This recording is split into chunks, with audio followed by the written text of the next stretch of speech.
Si tu me suis depuis un moment, tu sais désormais qu'en tant que préparateur physique, j'attache une importance déterminante au renforcement musculaire, quel que soit le sport pratiqué. Tu pourrais te dire que ce dernier est nécessaire uniquement pour performer, mais sache qu'en plus de cela, c'est un outil indispensable à la prévention. Si tu es nouveau dans la discipline et que tu souhaites te lancer sérieusement avec un certain volume hebdomadaire, il faudra alors sérieusement anticiper cet aspect si tu ne veux pas être freiné dans ton apprentissage. Je parle des débutants, mais je connais très bien aussi la place accordée au renforcement par la plupart des trailers qui le pratiquent régulièrement et ça depuis des années.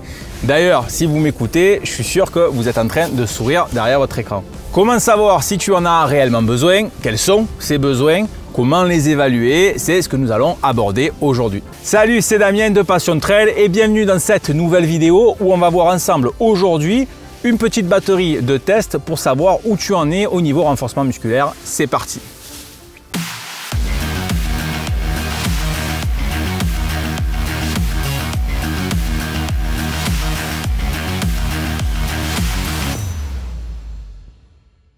Déjà, dans un premier temps, je tiens à te préciser que le renforcement musculaire devrait être effectué tout au long de l'année.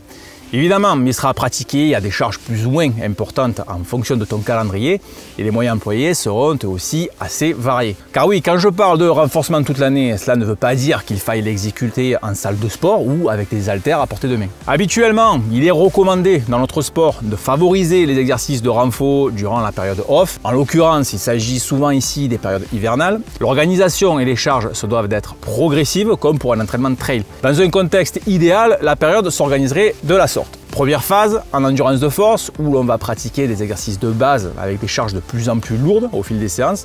Elle peut durer environ 4 à 6 semaines. La deuxième phase va être en force pure, où il s'agira d'exploiter cette fois-ci des charges maximales. Cela peut durer jusqu'à 4 semaines. Et enfin, la troisième phase sera en puissance de force, où l'on travaillera cette fois-ci un peu plus l'aspect vitesse. Et il s'agira de se rapprocher le plus possible de l'exécution du mouvement de la discipline. Bien sûr, je te présente ici un schéma non exhaustif. Tout peut être personnalisé à souhait en fonction des objectifs et des points faibles à développer bien évidemment. Nous venons donc de voir très brièvement comment devrait s'étaler le renfort sur toute une année, mais en as-tu réellement besoin? Tu te doutes évidemment de ma réponse, mais je vais tout de même t'expliquer pourquoi. En intro, je parlais des débutants qui souhaitaient se lancer sérieusement dans le trail et du volume hebdomadaire qu'ils comptaient impartir à l'activité durant leur préparation. Et cet aspect est très important car tout d'abord, je le dirai jamais assez, quel que soit ton passé de sportif, il faut y aller progressivement. Pousser trop dans les tours dès le départ te conduirait sur le court, moyen ou sur le long terme à la blessure. Ensuite, il faut prendre en considération ce que je viens juste d'aborder en employant le terme passé de sportif, car si tu n'as plus fait de sport depuis des mois, voire des années, tu te doutes évidemment que ta condition générale de base risque d'être un peu plus en berne que celui qui a maintenu une activité constante, même si cette dernière était pratiquée à une petite échelle. Plus ta période de sédentarisation aura été longue et plus la chance d'avoir développé des faiblesses musculaires sera importante. Mais attention,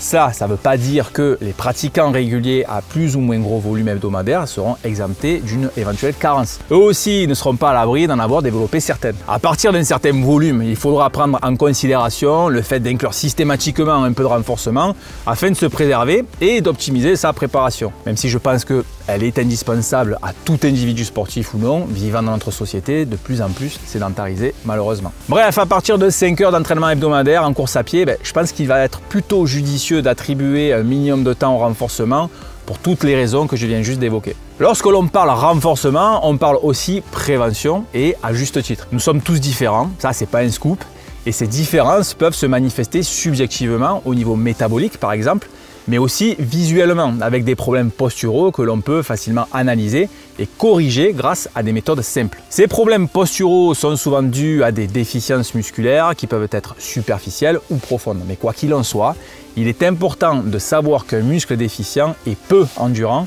peut non seulement être à l'origine de problèmes posturaux, mais il peut aussi s'accentuer pendant une course, provoquant à terme une, voire des blessures. Pour savoir si tu souffres de certaines déficiences musculaires, il existe quelques exercices tests très simples les mettant en évidence.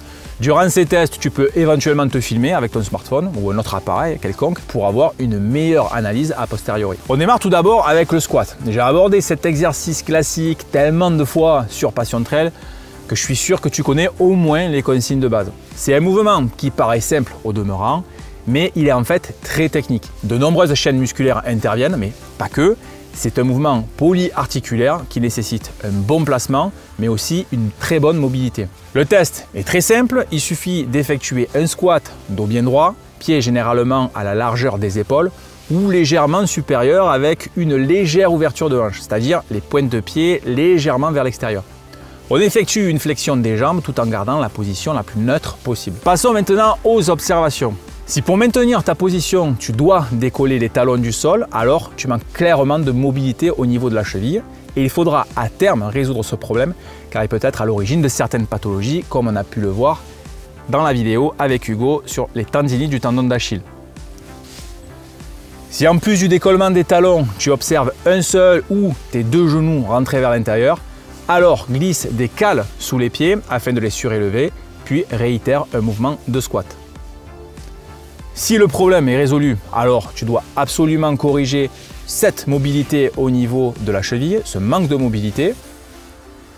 Si par contre le ou les genoux rentrent toujours vers l'intérieur, alors il faudra renforcer les muscles rotateurs externes de la hanche, les fessiers entre autres, et vérifier leur alignement après quelques semaines d'exercice. Si le problème persiste, pense alors à te rapprocher rapidement d'un professionnel de santé pour des examens plus approfondis. Si tu passes ce test sans encombre, alors tu peux tester la solidité de tes rotateurs de hanche grâce à ces deux autres exercices que nous allons voir. L'exercice de montée de marche ou les step-up box est très simple à réaliser. Il suffit de se positionner juste devant une chaise ou une box appropriée afin de monter sur cette dernière sur une seule jambe, à effectuer à droite et à gauche bien entendu. Comme précédemment, si l'on observe un genou non aligné rentrant vers l'intérieur, alors il y a déficience des rotateurs de la hanche. Enfin, tu peux effectuer le test du demi-pistol qui n'est ni plus ni moins qu'un squat sur une jambe. Pour ce faire, il suffit juste de se positionner dos à une chaise et d'effectuer le pistol jusqu'à la position assise. Une fois de plus, si l'observation te mène à constater que ton genou rentre vers l'intérieur, alors tes rotateurs externes de la hanche manquent de renforcement. Ici, nous parlons essentiellement de trail, mais il semble logique de parler de renforcement des membres inférieurs. Cependant, on le sait très bien, il ne faut pas non plus négliger le gainage de la sangle abdominale et le renforcement des membres supérieurs, et plus particulièrement la ceinture scapulaire. Si tu veux savoir si ton gainage est satisfaisant, alors le test est très simple. Si tu n'arrives pas à dépasser les 30 secondes en position de planche, alors tu as une marge de progression largement suffisante pour prétendre à une amélioration de ta musculature profonde. Malheureusement, aujourd'hui, une grande majorité de la population n'est pas capable de maintenir cette valeur moyenne. Mais comme je te connais très bien, tu vas te demander pourquoi devrais-je m'embêter à renforcer la partie supérieure de mon corps alors que je ne m'en sers pas pour courir. Eh bien, sache que ce raisonnement est faux. Et oui, car d'un, les bras et plus particulièrement les épaules vont jouer un rôle important dans la foulée. Et de deux, une bonne musculature de la ceinture scapulaire sera nécessaire si tu utilises les bâtons lors des phases d'ascension. Ou bien alors tes mains en appui sur le genou. C'est pareil. Pour savoir si tu as assez de puissance dans la partie supérieure, tu peux effectuer des pompes sur banc ou alors sur une table. Si tu n'es pas capable d'en effectuer une dizaine, alors tu manques clairement de renforcement au niveau de la ceinture scapulaire. Cela ne veut pas dire qu'une fois que tu auras maîtrisé les 10, il faille s'arrêter là. Il faudrait par la suite que tu puisses maîtriser au moins une dizaine de pompes sur les genoux. Nous avons vu comment analyser et reconnaître nos besoins en renforcement musculaire grâce à des notions simples. Maintenant, tu vas sûrement te demander quels sont les exercices que tu dois accomplir pour les corriger. Et pour cela, tu as deux solutions. Soit tu peux jeter un coup d'œil sur le programme PPG 8 semaines que je propose déjà depuis un petit moment sur Passion Trail. Soit tu attends les prochaines vidéos dans lesquelles je présenterai une série d'exercices simples à effectuer pour corriger tous les problèmes évoqués précédemment. Et voilà, c'est tout pour cette vidéo. J'espère que ça t'a plu, une fois de plus. Si c'est le cas, le petit pouce bleu, ça fait toujours plaisir, ça m'encourage. Et s'il n'y a que du bon là-dedans.